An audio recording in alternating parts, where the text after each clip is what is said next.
A ver, imaginemos por un momento cualquier gran revolución utópica de la historia. Vale. Todas comienzan siempre con estas imágenes idílicas, ¿verdad? Abrazos en las calles, promesas inquebrantables de hermandad. Una nueva era de paz absoluta. Exacto. La sensación de que por fin la humanidad ha resuelto el rompecabezas de la convivencia. Pero, casi como si fuera una ley física ineludible, adelantamos el reloj unos meses o unos años y... Y todo se tuerce. Ostras, totalmente. Ese mismo movimiento que nació del amor fraternal termina construyendo guillotinas en la plaza pública, purgando a sus propios miembros o sumiendo al país en el terror. Es un patrón que se repite muchísimo. Sí, y frecuentemente cuando se analiza la política, se tiene esta expectativa de ingeniería racional. O sea, se diseñan constituciones, se levantan instituciones como quien pone ladrillos y se espera una sociedad predecible. Claro, como si fuéramos máquinas. Pero la historia demuestra que esos planos arquitectónicos acaban siempre en llamas. La racionalidad salta por los aires y surge algo profundamente visceral. Y surge porque cometemos el error de creer que los cimientos de cualquier grupo humano están hechos de ideas lógicas y debates asépticos. La realidad es que las sociedades no se sostienen sobre ladrillo y hormigón, sino sobre materiales psicológicos muchísimo más volátiles. Son invisibles y con frecuencia muy oscuros. Ya. La política tradicional suele ignorar las verdaderas fuerzas que mueven los hilos bajo la superficie. Y ese es exactamente el territorio en el que nos vamos a sumergir en el análisis profundo de hoy. O sea, un viaje al subsuelo. Totalmente. El objetivo de este análisis es desenterrar el verdadero motor psicológico que opera detrás de la política, las masas y las ideologías. Queremos entender qué es lo que realmente une a las personas con una fuerza tan arrolladora. ¿Y por qué, de forma casi inevitable, esa misma unión lleva en su interior la semilla del conflicto? Eso es. Para ello, vamos a utilizar la lente de un texto fascinante de Hernando Bernal, llamado El camino del amor a la muerte o la política del objeto A. Es un enfoque que se sitúa en una encrucijada súper interesante, el punto exacto donde la teoría política choca de frente con el psicoanálisis de Sigmund Freud y Jacques Lacan. Y es un enfoque demoledor, la verdad. Sí. Porque obliga a mirar donde nadie quiere mirar.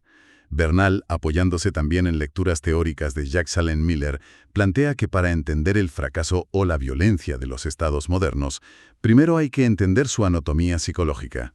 Claro, no basta con lo de siempre. Exacto. No se trata de medir el PIB o de analizar encuestas de intención de voto. Se trata de comprender qué ocurre en el inconsciente colectivo cuando un grupo de individuos decide fusionarse en una sola masa. Vale, vamos a desgranar esto, porque el reto es traducir unos conceptos psicoanalíticos que, pueden parecer muy abstractos al principio. Un poco denso, sí. Claro, pero queremos convertirlos en herramientas prácticas para observar cómo funcionan los grupos humanos que nos rodean. Me parece perfecto. El punto de partida de toda esta tesis busca responder a la pregunta fundacional, o sea, ¿qué es lo que une a la sociedad en primer lugar? Y la respuesta a eso nos lleva directamente a una de las obras más influyentes de Freud, un texto de 1921 llamado Psicología de las masas y análisis del yo. A ver, detengámonos ahí. Efectivamente, es en esa obra donde Freud disecciona cómo se produce la pacificación y la unificación simbólica de lo que llamamos grupos estables. Porque la política clásica diría que un país se une por un contrato social, ¿no?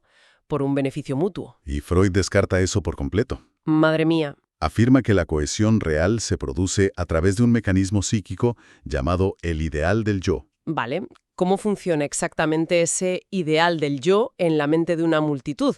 Porque suena a que el individuo renuncia a su propia brújula moral para entregársela a algo externo. Es exactamente eso.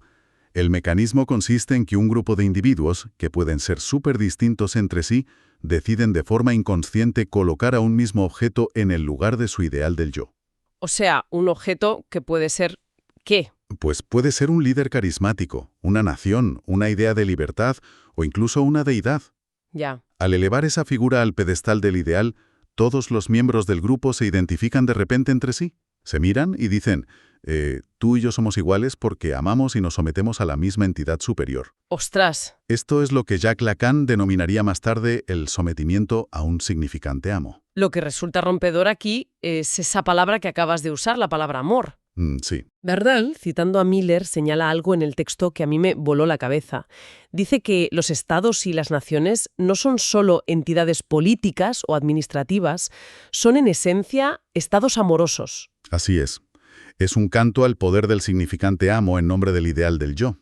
Y eso desarma toda la teoría política clásica. Para bajar este concepto a la tierra, yo propondría visualizar algo súper cotidiano. El fanatismo por un equipo de fútbol de primera división. Vale, me gusta. O incluso la devoción ciega que se genera dentro de una secta. Los hinchas no se abrazan en la grada porque hayan firmado un pacto de conveniencia económica, ¿sabes? Claro que no. Se unen bajo unos colores, bajo un escudo. Ese sería el significante amo. Y el pegamento real que genera esa masa homogénea es una forma literal de amor. Totalmente. Hay un amor devoto hacia ese ideal abstracto y, por extensión, un amor hacia los hermanos que comparten esa misma devoción en la grada. La analogía es súper ilustrativa, pero fíjate en un matiz crucial aquí. A ver. Este amor no es un afecto romántico ni compasivo, ¿eh? Es un amor estructural y de sumisión. Lo fascinante de esto es que revela el inmenso punto ciego de la política tradicional. ¿Por qué? Pues porque quienes aspiran a gobernar o a liderar suelen detenerse exactamente en este espejismo. Ya. Creen genuinamente que el arte de gobernar consiste solo en administrar este ideal del yo. Piensan que si logramos construir un discurso impecable, si agitamos la bandera correcta y ofrecemos un significante amo lo suficientemente brillante, la población se unificará, cesarán las disputas y todo funcionará en paz. Claro. Es el mito fundacional de cualquier movimiento nacionalista o ideológico. La ilusión de que si todos amamos la misma idea pura de patria o de justicia, pues desaparecerá el conflicto. Exacto. Es una visión muy seductora. Pero el psicoanálisis lanza una advertencia que es el núcleo de este análisis profundo. Gobernar a través del amor y del ideal es, de forma estructural, incompleto. Incompleto y sobre todo peligroso, porque ese enfoque ignora por completo la economía interna del ser humano. Ignora qué es lo que se tiene que destruir o reprimir para que ese grupo parezca tan unido. Y aquí es donde la arquitectura de la cohesión social empieza a mostrar unas grietas preocupantes, ¿verdad? Muy preocupantes. Lo que nos lleva al giro fundamental de esta exploración. Si el amor y los ideales compartidos tienen tantísimo poder para fusionar a los individuos, ¿por qué fracasan? ¿Por qué la historia está llena de revoluciones que se devoran a sí mismas? Buena pregunta. Para explicar por qué falla este estado amoroso, el texto introduce un concepto que rompe con la lógica de la política tradicional, y es el llamado plus de gozar. Un concepto que lo cambia absolutamente todo. Sí. La verdadera cuestión política, desde la mirada del psicoanálisis, no se puede limitar a analizar el ideal. Hay que hacer intervenir inevitablemente a este plus de gozar. Funciona como un plus de valor, ahí, al lado de ese ideal. Pero claro, aquí surge un problema de comprensión que requiere que bajemos al detalle. A ver. Para que exista orden social, ya sea en nombre de la nación o de una secta, se exige siempre un peaje. El texto dice que la sociedad manda el sacrificio del goce pulsional. Eso es. O sea, para ser considerado un miembro apto del grupo, el individuo tiene que reprimir una cantidad enorme de instintos primarios. Ese es el pacto social no escrito. La sociedad o la civilización te dice, oye, te ofrezco seguridad, pertenencia y el amor del grupo, pero a cambio tienes que domesticar tus pulsiones. Ya. No te permito hacer lo que te dicte el instinto en cada momento. Entonces, ¿qué significa todo esto realmente? Porque la energía no desaparece por arte de magia. Si el Estado nos pide que sacrifiquemos nuestros instintos básicos por el bien mayor, esa represión tiene que ir a algún lado. Exactamente. ¿A dónde va ese goce en el orden social? ¿Y por qué hace fracasar al amor que mantenía unido al grupo? Pues esto plantea una pregunta importante, porque es la pregunta que hace temblar cualquier proyecto ideológico puro. Cuando la sociedad impone el sacrificio de la pulsión, el proceso jamás es limpio. Siempre queda un resto que no se puede asimilar. ¡Ostras! Una especie de residuo. Eso es lo que Lacan denomina el plus de gozar. Y ojo, es vital no confundir goce con placer. Claro, no es lo mismo. Para nada. El placer es tranquilo, busca el equilibrio. El goce, en términos psicoanalíticos, es todo lo contrario. Es una energía cruda, excesiva, muchas veces ligada a la agresividad o a la destrucción. Es una satisfacción súper paradójica. Totalmente. Una satisfacción que no encuentra lugar en el esquema ordenadito y pacífico del ideal. O sea, la sociedad exige pulcritud, pero al hacerlo genera una basura invisible que no sabe dónde almacenar. Buena imagen. Yo lo visualizo, a ver si estás de acuerdo, como intentar barrer polvo radiactivo debajo de la alfombra del salón. Sí, me encanta esa metáfora. Puedes construir el grupo más unido y amoroso del mundo en la superficie. Puedes tener a todos cantando el himno al unísono súper emocionados. Pero la radiación de esos instintos que han tenido que sacrificar sigue ahí debajo de la alfombra. Y claro. Y tarde o temprano va a empezar a enfermar a quien les habita en la casa, ¿no? El líder y la bandera terminan fracasando precisamente porque no tienen un manual de instrucciones sobre qué hacer con esa energía tóxica sobrante. Es que es tal cual. El problema del estado amoroso es que genera mucha radiación y se niega a construir contenedores de plomo. Ya. Cualquier ideología o grupo que exija una pureza total está ignorando la economía de este goce sobrante. Y al ignorarlo, está sentando las bases para su propio colapso. ¡Ostras! Porque ese goce reprimido siempre retorna. ¿Y cómo retorna? Pues a través del conflicto interno, la segregación brutal, la búsqueda de un enemigo exterior. Esto explica de manera supercristalina por qué las revoluciones más puritanas acaban siendo las más sanguinarias. Exacto. La búsqueda obsesiva del traidor dentro de las propias filas no es un fallo del sistema político. No, es la vía de escape. El grupo encuentra un goce inmenso, casi obsceno, en castigar a quienes supuestamente amenazan el ideal. Madre mía. Y esto nos lleva al desarrollo histórico de cómo el propio psicoanálisis tuvo que digerir esto, porque Freud experimentó una evolución radical en su pensamiento respecto a este tema. Una evolución que además es fascinante. Habíamos mencionado antes su libro Psicología de las Masas. Sí, el de 1921. Ese mismo. Ese era su estudio sobre la pacificación y unificación de los grupos. Pero casi una década más tarde publica una obra mucho más pesimista y monumental, llamada El malestar en la cultura. Y esta segunda obra no es solo un anexo. El texto de Bernal subraya que es una corrección profunda de su primera teoría. Es un baño de realidad tremendo. En El malestar en la cultura, Freud complementa y corrige lo anterior. Viene a decir que esa unificación pacífica bajo un líder amoroso, en la práctica, no vale para la sociedad humana como tal. O sea, se da cuenta de que la paz perpetua no está en nuestro código fuente. Lo que realmente se produce a nivel social no es la armonía, sino un malestar crónico que es irreductible. Exacto.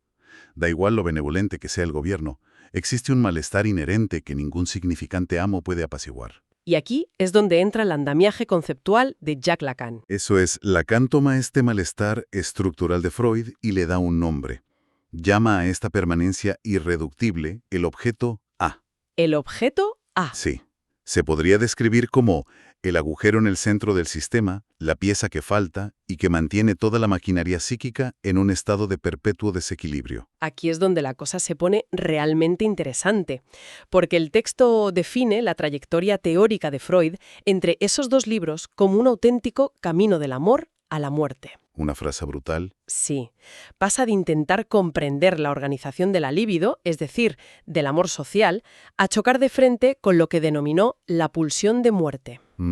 Tratando de procesar esto, se me ocurre otra metáfora visual para el objeto A. A ver, ¿cómo plantearías tú esa relación entre el amor social y la pulsión de muerte? Pues, a ver, pensemos en la sociedad como un enorme y potentísimo foco de luz en el centro de un escenario de teatro.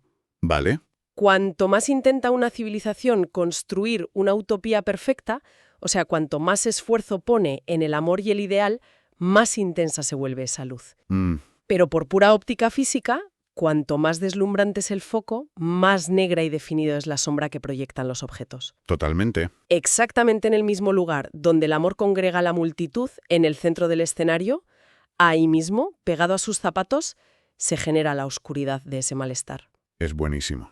El foco que crea la pertenencia es el mismo que genera la sombra de la destrucción. Esa metáfora capta a la perfección lo que Bernal desarrolla sobre la política del objeto A. Destaca la genialidad de este cambio de paradigma. Porque lo cambia todo. Claro, tradicionalmente pensamos que la fuerza destructiva es una anomalía, ¿no? Un accidente político. Pensamos ha fallado porque había extremistas. Exacto. Pero el psicoanálisis reconoce que la pulsión de muerte es una parte estructural e inevitable de cualquier civilización. no es un error de cálculo. Ostras, es como descubrir que las termitas no invadieron la casa, sino que venían ya dentro de la madera con la que la construiste. Es exactamente eso. El propio esfuerzo de organizarse en masa alimenta la pulsión que terminará por dinamitarlo todo. Vale, llegar a esta conclusión puede dejar a cualquiera con una sensación de fatalismo absoluto. Es duro, sí. Porque si este malestar es verdaderamente irreductible, si la pulsión de muerte y ese polvo radiactivo habitan en la misma habitación que el amor, entonces, ¿qué nos queda? Esa es la gran pregunta. ¿Cómo debemos responder como sociedad frente a esto? Esto nos empuja hacia la conclusión del texto, hacia la cuestión de la conciencia moral y la ética que propone el psicoanálisis. Y aquí entramos en terreno pantanoso porque exige desaprender lo que entendemos por moralidad. A ver. El análisis de Bernal rescata una cita de Miller que golpea directamente a la ética tradicional. La cito textualmente. Lo que soporta la conciencia moral es el goce de la pulsión. Tengo que admitir que esa afirmación exige una digestión muy lenta. Es contraintuitiva. Sí, resulta súper contraintuitiva. Desde pequeños se nos enseña que la conciencia moral es la voz de la razón cívica que nos frena, ¿no? La que impide que actuemos como bestias. Claro, el pepito grillo. Exacto. Pero esta afirmación le da la vuelta al tablero por completo. Sugiere que la propia moralidad es un combustible alimentado por ese goce primario destructivo. Tal cual. A ver si logro decodificar esto. Significa que las instituciones o las personas que actúan de la forma más rígidamente moral, imponiendo reglas y censurando a los demás, podrían estar en el fondo disfrutando visceralmente al imponer esos castigos. Si conectamos esto con el panorama general de la tesis, la respuesta es un sí rotundo. Madre mía. Y ese es el mecanismo psíquico que hace tan peligrosa a la moralidad inflexible. Freud descubrió que cuanto más virtuoso intenta ser alguien, más feroz e implacable se vuelve su conciencia interior, lo que llamamos el superyo. O sea, la agresividad que uno reprime para ser un buen ciudadano no se esfuma. No es absorbida por el superyo, se convierte en un juez sádico. Se alimenta de la misma energía pulsional que supuestamente está encargado de contener. Es la figura del gran inquisidor, ¿verdad? Exacto. De que lo hace por amor al bien mayor, a la causa. Es la coartada perfecta para ejercer la crueldad. Por eso, la respuesta del psicoanálisis a este malestar en la masa es una respuesta ética. Pero advierte que esta ética no es la del superyo. Claro. No consiste en transformar el goce para que tome esa cara cruel y feroz de castigar al prójimo. Porque tratar de domesticar a la sociedad usando los látigos del superyo moralista sería simplemente cambiar el disfraz del problema. Seguiríamos atrapados en la pulsión de muerte, solo que ahora la violencia estaría disfrazada de moralidad. Totalmente. La política del psicoanálisis es, en última instancia, su propia ética. Tratar la pulsión requiere no aplastarla con falsos ideales morales que solo generan más agresividad y segregación. Hay que abordarla desde un lugar distinto, aceptando que ese malestar irreductible existe. La densidad de todo este recorrido conceptual es abrumadora, pero a la vez arroja muchísima luz. Es un cambio de paradigma total. Sí, si hacemos un pequeño repaso del viaje que hemos hecho, hemos partido de desmontar la ilusión de un estado amparado únicamente en el amor y en el significante amo. Luego hemos pasado por ese sacrificio inútil, el plus de gozar que deja un residuo destructivo. Ese polvo radioactivo, sí. Hasta llegar a la dura realidad del malestar crónico, el objeto A, y la necesidad urgente de una ética libre de la crueldad del superyo. Es que tener este conocimiento cambia por completo la forma de ver las noticias o los movimientos de masas. Desde luego. Adquirir este nivel de entendimiento cambia las gafas con las que miras el mundo. Ya no se trata de analizar quién tiene la razón lógica o el mejor discurso en un debate político. ¿Qué va? Se trata de entender quién y cómo se está gestionando ese plus de gozar y las fuerzas pulsionales que hay por debajo. Exactamente. Ahí es donde se juega la verdadera partida. Y para cerrar esta inmersión conceptual de hoy, basándonos estrictamente en lo que plantea Bernal, creo que nos queda una reflexión final. Una idea bastante inquietante. A ver, disparemos esa última reflexión. Si la política tradicional siempre intenta gobernar a través de grandes ideales y promesas de amor absoluto, pero sabemos, gracias al psicoanálisis, que es precisamente en esa búsqueda de pureza donde se esconde el goce que trae la pulsión de muerte y la crueldad del superyo. Sí. Entonces, cabe preguntarse, ¿Es posible que los grandes proyectos de pacificación y unificación social de la historia llevaran desde el primer día y de forma puramente estructural la semilla de su propio fracaso y destrucción? Quizá los planos arquitectónicos de nuestras sociedades no terminan ardiendo por accidentes o malos liderazgos. Quizá el material inflamable viene inevitablemente en la propia tinta con la que se dibujaron.